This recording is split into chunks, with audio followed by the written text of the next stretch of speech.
it is a force which arises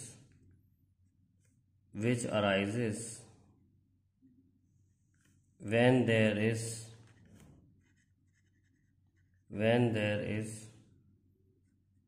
relative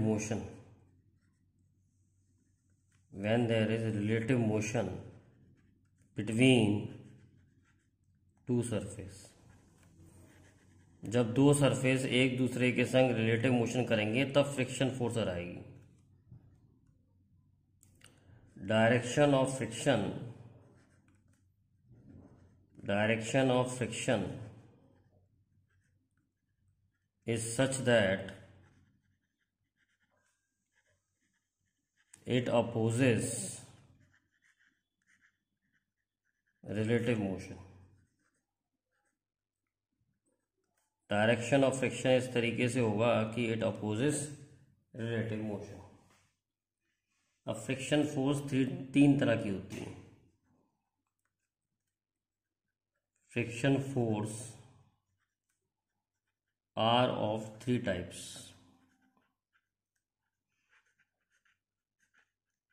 पहला है static friction.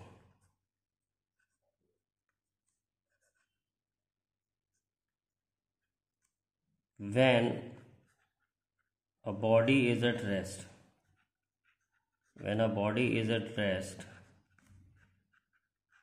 and has tendency to move, then force of friction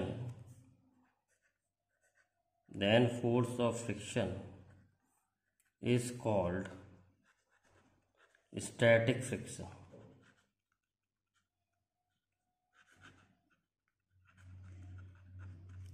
maximum value of static friction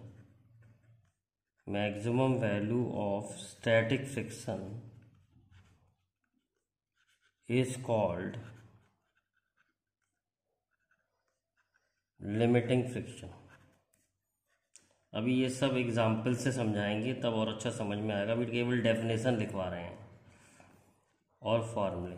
limiting friction का formula होता है mu s N, जिसमें mu S है coefficient of static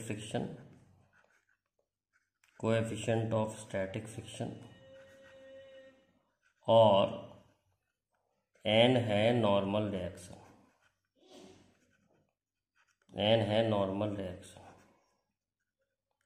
तो friction force normal reaction पे depend करती है। तो जब बॉडी रेस्ट पर होती है, मतलब जब बॉडी चल नहीं रही होती लेकिन उसमें टेंडेंसी टू मूव होती है, तब जो फ्रिक्शन आता है उसको हम क्या कहते हैं? Static friction. और स्टैटिक फ्रिक्शन का फार्मूला है, स्टैटिक फ्रिक्शन की सबसे बड़ी वैल्यू को लिमिटिंग फ्रिक्शन कहते हैं और लिमिटिंग फ्रिक्शन का फार्मूला होता है म्यू एस एन। अब देखिए नेक्स्ट टाइप ऑफ फ्रिक्शन कौन सा होता है? काइनेटिक और स्लाइडिंग फ्रिक्शन। काइनेटिक और स्लाइडिंग फ्रिक्शन को हम कैसे समझते हैं? When a body is moving,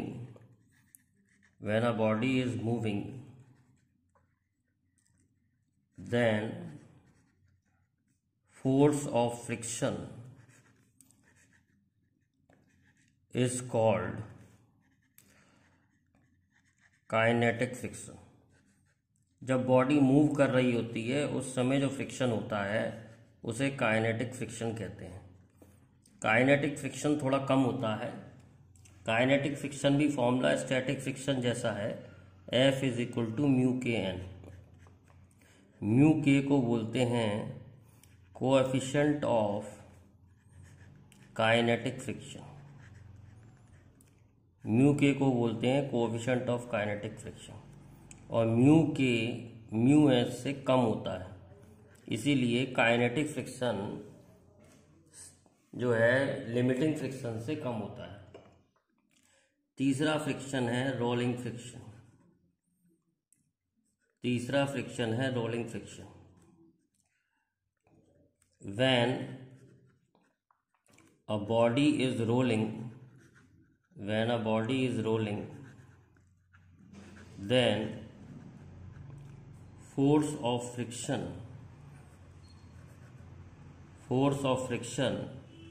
is called rolling friction।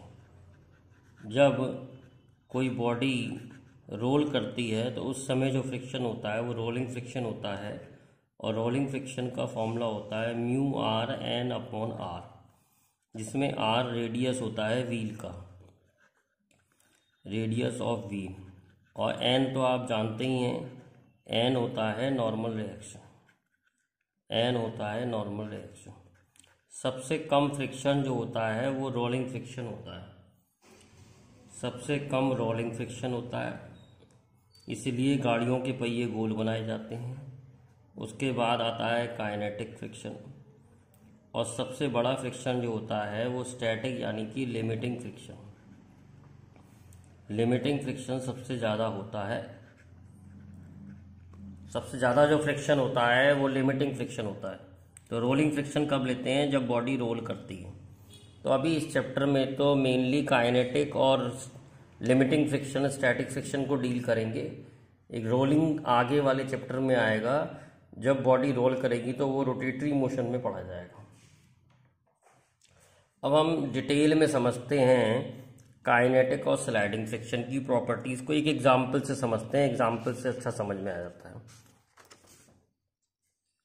मान लो एक बॉडी रखी है 10 किलोग्राम की, 10 किलोग्राम की एक बॉडी रखी है, और क्वेश्चन में दे रखा है कि म्यू एस की वैल्यू जो है वो है 0.1 और म्यू के की वैल्यू जो है वो 0.09। ध्यान रखें, म्यू के म्यू एस से कम होता है। किसी भी क्वेश्चन में अगर म्यू एस और म्यू के नहीं दे रखे हैं तो हम केवल म्यू ही ले लेते हैं, यानी हम दोनों को एक ही कंसिडर कर लेते हैं, चाहे काइनेटिक हो चाहे लिमिटिंग हो, दोनों को हम एक ही मान लेते हैं। तो mu S coefficient of limiting friction या स्टैटिक फ्रिक्शन है, और म्यू के कोफिशिएंट ऑफ काइनेटिक फ्रिक्शन है। तो सबसे पहले हम ये दोनों फ्रिक्शन निकालते हैं कि ये है कितना, फिर इसकी प्रॉपर्टीज़ को पढ़ेंगे। तो इसका वेट 10G नीचे लगेगा क्योंकि ये सरफेस पे रखा हुआ है, और नॉर्मल रिएक्शन ऊपर रखेगा। तो नॉर्मल रिएक्शन, क्योंकि ये ऐसे कोई मूवमेंट नहीं कर रहा है, तो नॉर्मल रिएक्शन की वैल्यू 10G हो जाएगी। जी ग्रेविटी है, यानी कि 100 न्यूटन हो जाएगी। अब हम स्टैटिक फ्रिक्शन यानी लिमिटिंग फ्रिक्शन की वैल्यू निकालते हैं। लिमिटिंग फ्रिक्शन होता है mu s N, mu s की वैल्यू 0.1 दे रखी है, एन जो है 100 न्यूटन है, तो ये सॉल्व करके 10 न्यूटन आ गया। इसी तरह से काइनेटिक फ्रिक्शन जो दे रखा है वो दे रखा है 0.09 × 100, तो काइनेटिक फ्रिक्शन वाला फॉर्मूला लगा दिया 9 न्यूटन। काइनेटिक फ्रिक्शन जो होता है वो लिमिटिंग फ्रिक्शन से कम होता है। अगर किसी क्वेश्चन में म्यू एस और म्यू के नहीं दे रखे हैं, केवल म्यू दे रखा है, उस समय हम काइनेटिक और लिमिटिंग फ्रिक्शन को बराबर मान लेते हैं। अब हम समझेंगे एक एग्जाम्पल से। जैसे फ्रिक्शन फोर्स की हम वैल्यू निकालेंगे, एक टेबल बनाते हैं। ये टेबल बहुत इंपॉर्टेंट है फ्रिक्शन की प्रॉपर्टीज जानने के लिए। यहाँ पर हम लगा रहे हैं फोर्स, जो हम फोर्स लगाएंगे यहाँ पर, और एफ फ्रिक्शन। सपोज मैं यहाँ कोई फोर्स नहीं लगाऊं, कोई भी फोर्स नहीं लगाऊं, 0 फोर्स लगाऊं, तो इसके अंदर कोई टेंडेंसी नहीं है मूव करने की, तो इसे रोकने की भी कोई टेंडेंसी नहीं होगी, तो फ्रिक्शन 0 होगा। तो 0 फोर्स पे 0 फ्रिक्शन होता है, बहुत इंपॉर्टेंट है। अगर बॉडी रखी हुई है केवल और कोई फोर्स नहीं लग रही है, चलने की कोई टेंडेंसी नहीं है, तो उस समय जो फ्रिक्शन होता है वो 0 होता है। कंफ्यूज हो जाते हैं बच्चे इस पॉइंट से कि फ्रिक्शन 0 कैसे हो सकता है। जब बेटा टेंडेंसी ही नहीं है मूव करने की, तो फ्रिक्शन की रोकने की भी कोई टेंडेंसी नहीं होगी, तो फ्रिक्शन क्यों फोर्स लगाएगा? फ्रिक्शन कोई फोर्स नहीं लगाएगा, तो फ्रिक्शन की जो वैल्यू होगी वो 0 होगी। सपोज मैं इसे चलाने के लिए मैं इसमें 2 न्यूटन की फोर्स लगाऊं, 2 न्यूटन की फोर्स लगाऊं, मैक्सिमम फ्रिक्शन जो है वो 10 है, मैक्सिमम फ्रिक्शन स्टैटिक 10 है, तो इधर 10 न्यूटन की फोर्स लगाएगा मैक्सिमम, और हम लगा रहे हैं 2 न्यूटन की केवल। तो क्या ये 2 न्यूटन की फोर्स से चलेगा? नहीं चलेगा, क्योंकि मैक्सिमम फ्रिक्शन 10 है, तो 2 न्यूटन की फोर्स इसको चला नहीं पाएगी, तो फ्रिक्शन जो है वो कितना होगा। 2 न्यूटन की फोर्स हम लगा रहे हैं, फ्रिक्शन मैक्सिमम 10 लगा सकता है, तो फ्रिक्शन इस केस में 2 लगाएगा बस। अगर फ्रिक्शन ज़्यादा लगा देगा तो चल जाएगी, ऐसा तो कभी होगा नहीं। तो फ्रिक्शन कभी ज़्यादा नहीं लगाएगा, फ्रिक्शन उतनी ही लगाएगा जितनी हम लगाएंगे। तो हम लगा रहे हैं 2, तो फ्रिक्शन भी 2 ही लगाएगा। हम लगाएंगे 5 तो फ्रिक्शन भी 5 लगाएगा, चलेगा नहीं। हम लगाएंगे 10 तो फ्रिक्शन भी 10 लगाएगा। लेकिन अगर हम 11 लगा देते हैं या 12 लगा देते हैं, तो 11 लगाने पे क्या होता है कि ये चलने लगेगा, और चलते समय जो फ्रिक्शन होता है उसे हम काइनेटिक फ्रिक्शन कहते हैं। और काइनेटिक फ्रिक्शन की वैल्यू हमने कितनी निकाली है, 9। तो उस समय फ्रिक्शन 9 हो जाएगा। जब हम 12 लगाएंगे तब भी फ्रिक्शन 9 होगा। इसके बाद फ्रिक्शन की वैल्यू हमेशा 9 होगी। बहुत इंपॉर्टेंट एग्जाम्पल है फ्रिक्शन की प्रॉपर्टीज को समझने के लिए। देखो, फ्रिक्शन की ये मैक्सिमम वैल्यू है, फ्रिक्शन की मैक्सिमम वैल्यू है 10 न्यूटन, और चलते समय जो फ्रिक्शन है वो है 9 न्यूटन। तो जब तक बॉडी चलेगी नहीं तब तक हम स्टैटिक फ्रिक्शन से कंपेयर करते हैं, हम लिमिटिंग फ्रिक्शन से कंपेयर करते हैं कि बॉडी चल रही है नहीं चल रही है। ये देखने के लिए कि बॉडी चल रही है नहीं चल रही है, लिमिटिंग फ्रिक्शन का सहारा लिया जाता है।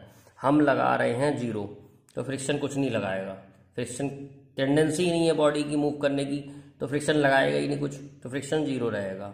हम लगाएंगे 2, तो फ्रिक्शन कहेगा मैं भी 2 लगा के तुमको रोका रहूँगा, मैं तुमको चला नहीं सकता लेकिन मैं तुम्हें रोकूंगा। तो अगर हम 2 लगाएंगे तो फ्रिक्शन भी 2 होगा, अगर हम 5 लगाएंगे तो फ्रिक्शन भी 5 होगा, अगर हम 10 लगाएंगे तो फ्रिक्शन भी 10 होगा, अगर हम 10 लगाएंगे तो फ्रिक्शन की वैल्यू भी 10 होगी। अब हम 11 लगा रहे हैं तो फ्रिक्शन 10 से ज़्यादा नहीं लगा सकता, तो ये बॉडी चलने लग जाएगी। जब ये चलने लग जाएगी तो जो फ्रिक्शन आएगा वो काइनेटिक हो जाएगा, और काइनेटिक फ्रिक्शन हमने अभी निकाला था वो था 9 न्यूटन, तो फ्रिक्शन 9 हो जाएगा।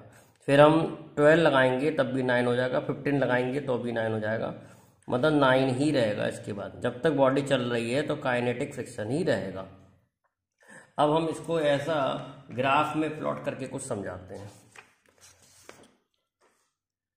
देखिए ग्राफ देखिए,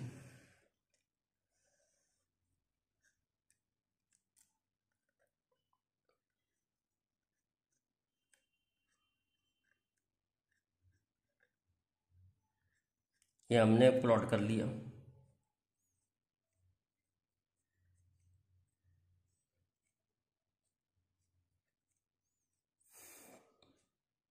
अब देखिए, जब हमने अप्लाइड फोर्स, ये अप्लाइड फोर्स का ग्राफ है, नीचे अप्लाइड फोर्स है और ये फ्रिक्शन फोर्स है। जब हमने 2 फोर्स लगाई तो फ्रिक्शन भी 2 है, 2 फोर्स लगाई फ्रिक्शन 2 है। जब हम 5 लगाएंगे, 5 यहाँ मान लो, तो फ्रिक्शन भी 5 लगाएगा। जब हम 10 लगाएंगे तो फ्रिक्शन भी 10 लगाएगा। लेकिन जब हम 11 लगाएंगे तो फ्रिक्शन थोड़ा कम हो जाएगा, 9 हो जाएगा। जब हम 12 लगाएंगे तो फ्रिक्शन 9 हो जाएगा।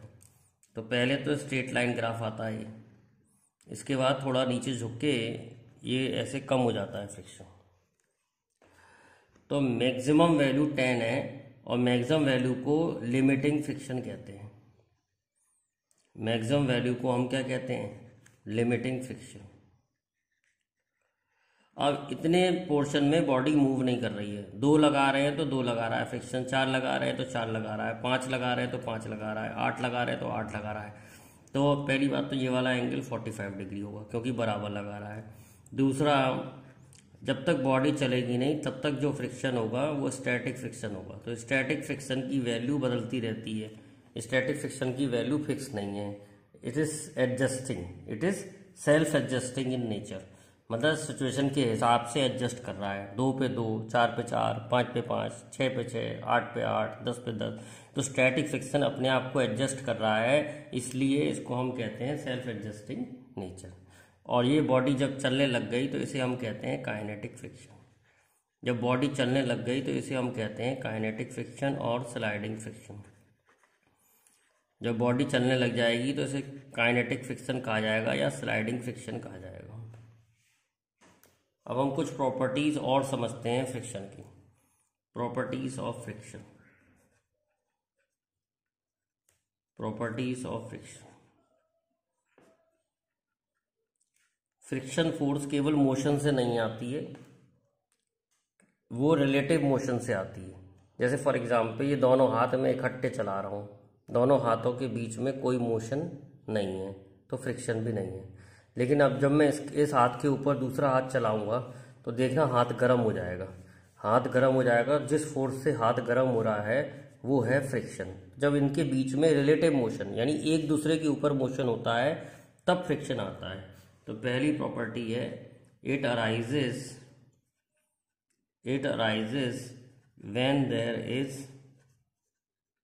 when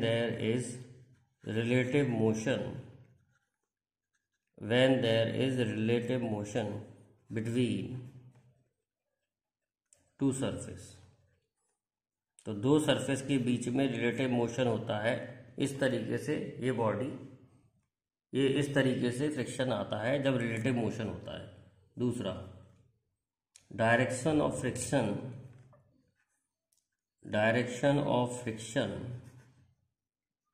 is such that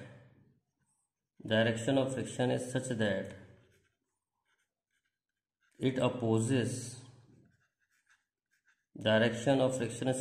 opposes the relative motion।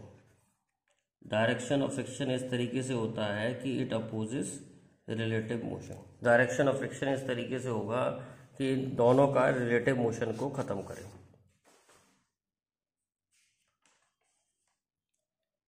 तीसरी प्रॉपर्टी जो हमने फॉर्मूले से देखी है, it is directly proportional to normal reaction. It is directly proportional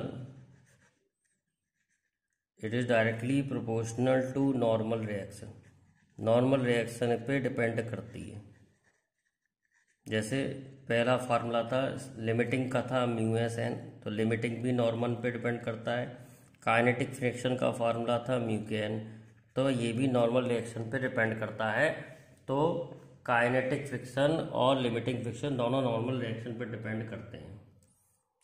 चौथी प्रॉपर्टी स्टैटिक फ्रिक्शन की प्रॉपर्टी है कि static friction is self adjusting in nature.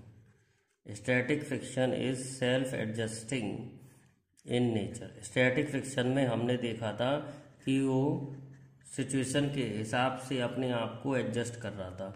जब 2 लगा रहे थे तो 2 था, जब 4 लगा रहे थे 4 था, जब 5 लगा रहे थे 5 था, 10 पे 10 था। तो स्टैटिक फ्रिक्शन सिचुएशन के हिसाब से एडजस्ट करता है। इसकी प्रॉपर्टी को हम कहते हैं सेल्फ एडजस्टिंग इन नेचर। पांचवी प्रॉपर्टी हमने देखी डज नॉट डिपेंड अपॉन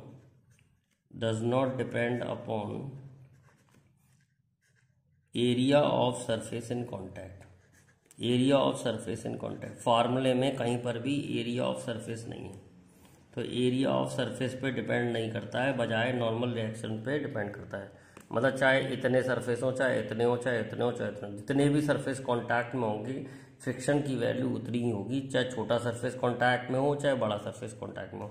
ऐसा फीलिंग आती है कि ज़्यादा सरफेस कांटेक्ट में होगा तो फ्रिक्शन ज़्यादा होगा, लेकिन ऐसा है नहीं है। एरिया ऑफ सरफेस पे डिपेंड नहीं करता, जबकि किस पे डिपेंड करता है? Depend upon nature of surface in contact. Nature of surface पे डिपेंड करता है। For rough surface it is more.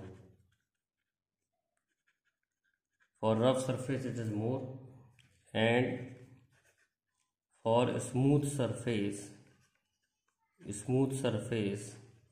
It is less.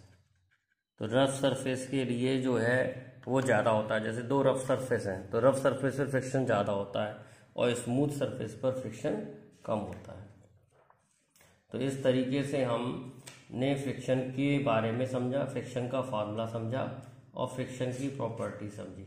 इसके अलावा और भी चीज़ें हैं जो फ्रिक्शन में काम आती हैं। जैसे अब हम समझते हैं एंगल ऑफ रिपोज क्या होता है। एंगल ऑफ रिपोज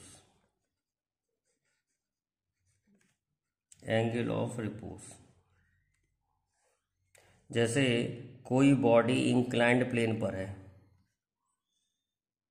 कोई बॉडी इंक्लाइंड प्लेन पर है, धीरे धीरे अगर मैं इंक्लाइंड प्लेन का एंगल बढ़ाऊंगा तो ये जस्ट फिसलने लग जाएगी। जिस एंगल पर जस्ट फिसलने लग जाए उस एंगल का नाम होता है एंगल ऑफ रिपोज। जैसे ये इंक्लाइंड प्लेन है, इंक्लाइंड प्लेन का कुछ एंगल है, धीरे धीरे करके मैं एंगल बढ़ाऊं तो एक ऐसा एंगल आएगा जिस पे बॉडी जस्ट स्लिप कर जाएगी नीचे की तरफ। तो जिस पे बॉडी जस्ट स्लिप कर जाती है उसको हम कहते हैं angle of repose. It is the angle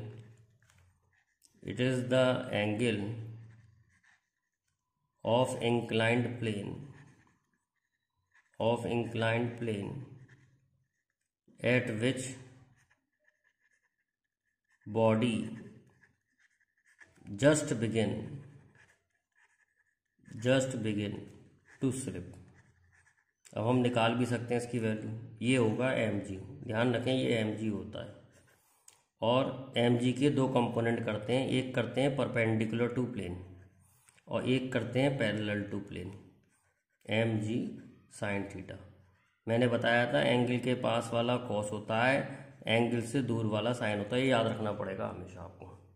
और जब भी बॉडी किसी सरफेस पे रखी होगी तो एक नॉर्मल रिएक्शन भी होता है, ये सब न्यूटन्स लॉ में पढ़ चुके हैं, तो एक नॉर्मल रिएक्शन मार्क करना पड़ेगा। अब बॉडी की टेंडेंसी नीचे आने की है, फ्रिक्शन की टेंडेंसी रोकने की होगी इसके मोशन को, क्योंकि रिलेटिव मोशन ख़त्म करने के लिए लगता है फ्रिक्शन, यानी इनके मोशन को ख़त्म करने के लिए लगेगा फ्रिक्शन, तो फ्रिक्शन इसको रोकेगा। अब अगर फ्रिक्शन बड़ा होगा mg साइन थीटा से तो फिसल के नहीं आएगा, लेकिन जस्ट बराबर होने पर it has a tendency to slip. तो जस्ट बराबर होने पर जब ये स्लिप करने के लिए बिल्कुल तैयार रहेगा उस एंगल को हम कहते हैं एंगल ऑफ रिपोज। तो हम क्या करेंगे, mg साइन थीटा को फ्रिक्शन के बराबर रख देंगे। अब mg साइन थीटा फ्रिक्शन का फार्मूला होता है म्यू एन। अगर मैंने बताया ना म्यू स्टैटिक दे रखा है ना म्यू काइनेटिक दे रखा है, तो हम यहाँ पर म्यू ले सकते हैं केवल, और वो भी म्यू एस ले लेंगे क्योंकि म्यू एस एन के बाद बॉडी स्लिप कर जाती है। अगर म्यू एस दिया होगा तो म्यू एस लेंगे, अगर नहीं दिया है तो म्यू लेंगे केवल, म्यू एन। और एम जी कॉस थीटा इधर है और एन इधर है ना, इधर कोई मूवमेंट नहीं हो रहा है, तो इसका मतलब ये हो गया कि एन और एम जी कॉस थीटा बराबर होंगे। तो N is equal to M ji cos theta, तो M G sine theta is equal to mu M G cos theta.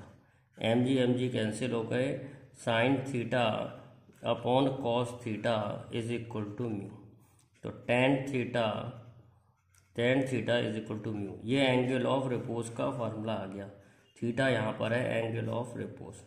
यानी अगर आपको एंगल ऑफ रिपोज दे रखा है तो आप थीटा की वैल्यू रख के म्यू निकाल सकते हैं। तो एंगल ऑफ रिपोज की सहायता से हमें म्यू मिल सकता है, कोफिशिएंट ऑफ फ्रिक्शन, या उल्टा भी हो सकता है। अगर कोफिशिएंट ऑफ फ्रिक्शन दे रखा हो तो हम एंगल ऑफ रिपोज निकाल सकते हैं। इसी तरह का एक टॉपिक और पढ़ते हैं, motion of a body on inclined plane. मिलते जुलते टॉपिक हैं, motion of a body on inclined plane, वो भी रफ। स्मूथ वाला तो हम पढ़ चुके हैं न्यूटन्स लॉ में, रफ वाला पढ़ रहे हैं, मतलब फ्रिक्शन है। जैसे एक इंक्लाइंड प्लेन है, इंक्लाइंड प्लेन पे एक ब्लॉक रखा हुआ है, ब्लॉक का वेट नीचे काम करेगा mg, ये वाला एंगल थीटा होगा, कई बार बता चुका हूँ, नहीं समझ में आता तो देख लो। ये थीटा होगा, ये 90 होगा, ये 90 माइनस थीटा होगा, और क्योंकि ये पूरा 90 है तो 90 माइनस थीटा चला जाएगा तो थीटा बचेगा। ये वाला कंपोनेंट mg कॉस थीटा होगा, ये वाला कंपोनेंट mg साइन थीटा होगा, फ्रिक्शन पीछे की तरफ होगा, नॉर्मल रिएक्शन ऊपर की तरफ होगा। अब बॉडी जो है मोशन कर रही है इंक्लाइंड प्लेन पे, इसका मतलब mg साइन थीटा फ्रिक्शन से ज़्यादा है। मान लो नीचे आ रही है, मतलब ये एंगल ऑफ रिपोज से ज़्यादा है, तो बॉडी नीचे फिसल के आ रही है, तो उसकी एक्सेलेरेशन क्या होगी। तो न्यूटन्स लॉ जैसे इक्वेशन बना लेंगे, जिधर एक्सेलेरेशन है उसमें से माइनस करना होता है। तो एम जी साइन थीटा नीचे की तरफ है, फ्रिक्शन ऊपर की तरफ है, नेट फोर्स आ गई, net force mass into acceleration. फिर हम लिखेंगे एम जी साइन थीटा, फ्रिक्शन का फॉर्मूला लग दिया minus mu N is equal to N, और एन इस केस में होता है एम जी कॉस थीटा। याद भी कर सकते हैं, इंक्लाइंड प्लेन के केस में एन हमेशा एम जी कॉस थीटा होता है। तो M G sine theta minus mu M G cos theta is equal to M a. M cancel हो जाएगा, एक्सेशन की वैल्यू आ जाएगी g sine theta minus mu g cos theta. तो इस तरीके से हम इंक्लाइंड प्लेन पर फ्रिक्शन के संग एक्सेशन का फॉर्मूला होता है ये याद कर सकते हैं।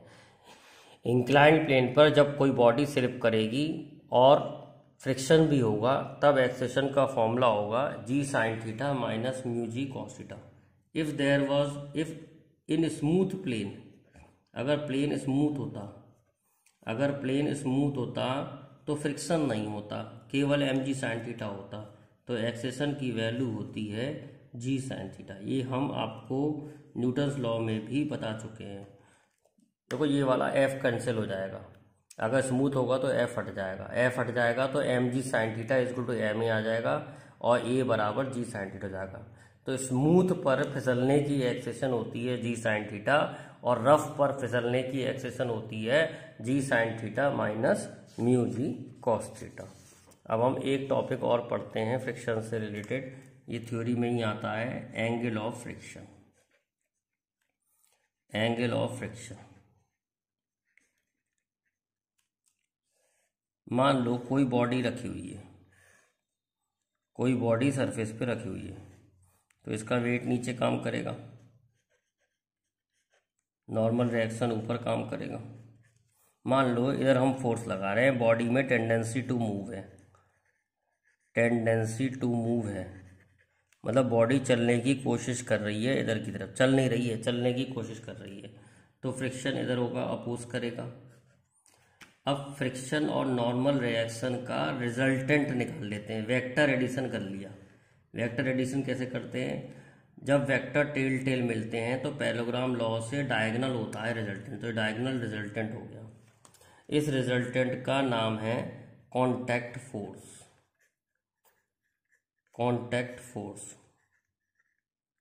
अब कॉन्टैक्ट फोर्स और नॉर्मल रिएक्शन के बीच का जो एंगल होता है उसको हम कहते हैं एंगल ऑफ फ्रिक्शन। तो क्या है, angle between normal reaction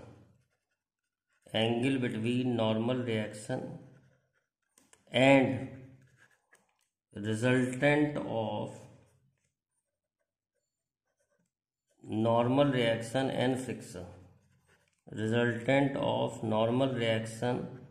and friction.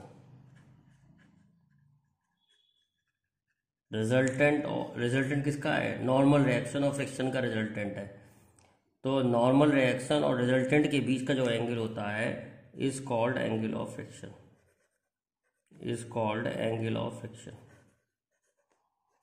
तो किसी क्वेश्चन में एंगल ऑफ फ्रिक्शन दिया हो तो उससे हमें क्या क्या पता लग सकता है।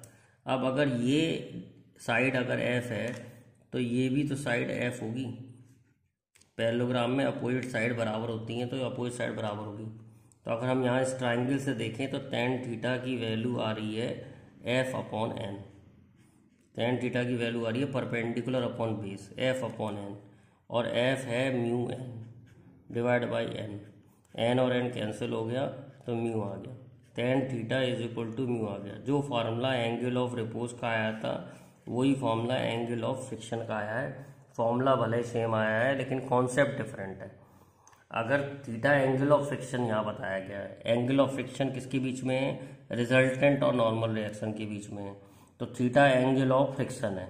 तो अगर थीटा एंगल ऑफ फ्रिक्शन दे रखा है तो आप म्यू निकाल सकते हैं, और अगर म्यू दे रखा है तो एंगल ऑफ फ्रिक्शन निकाल सकते हैं। जनरली क्वेश्चनों में एंगल ऑफ फ्रिक्शन दिया होता है तो आप म्यू निकाल सकते हैं। For example angle of friction दे रखा है 30, एंगल ऑफ फ्रिक्शन हमको दे रखा है 30, तो tan 30 म्यू हो गया, तो म्यू की वैल्यू आ गई 1/√3। अब देखते हैं method of reducing friction. Method of reducing friction.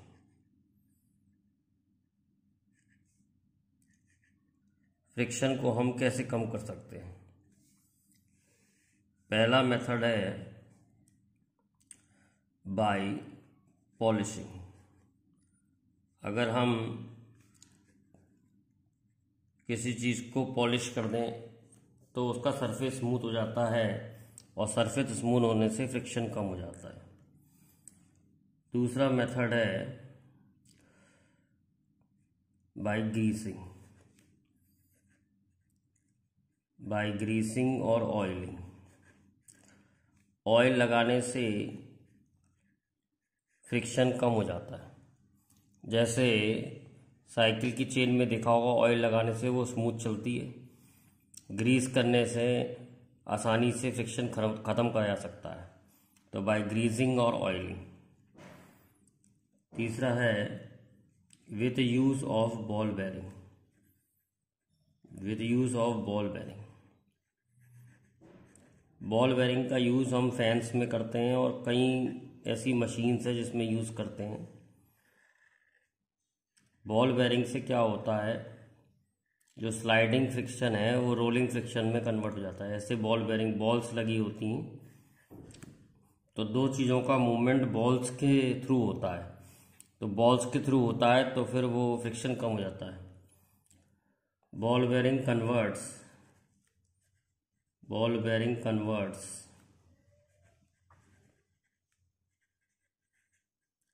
Sliding friction into rolling friction.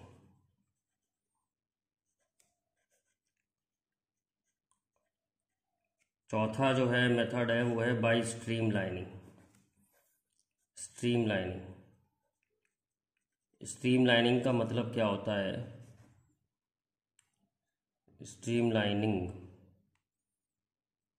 Streamlining का मतलब क्या होता है? हम क्या है बोट शेप में बनाते हैं, making things boat shape.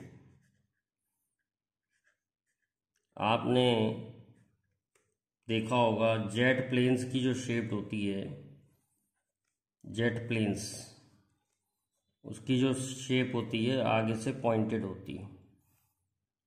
Jet planes की शेप आगे से पॉइंटेड होती है। तो कोई भी शेप होता है या कोई भी जेट प्लेन होता है, उसकी आगे की शेप पॉइंटेड बनाते हैं जिससे कि एयर फ्रिक्शन रिड्यूस हो जाए।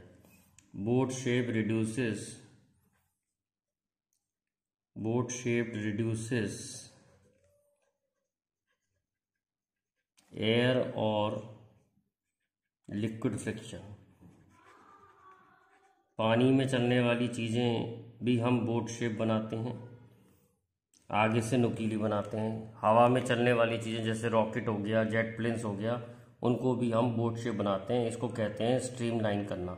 तो स्ट्रीमलाइन करने से भी फ्रिक्शन कम हो जाता है।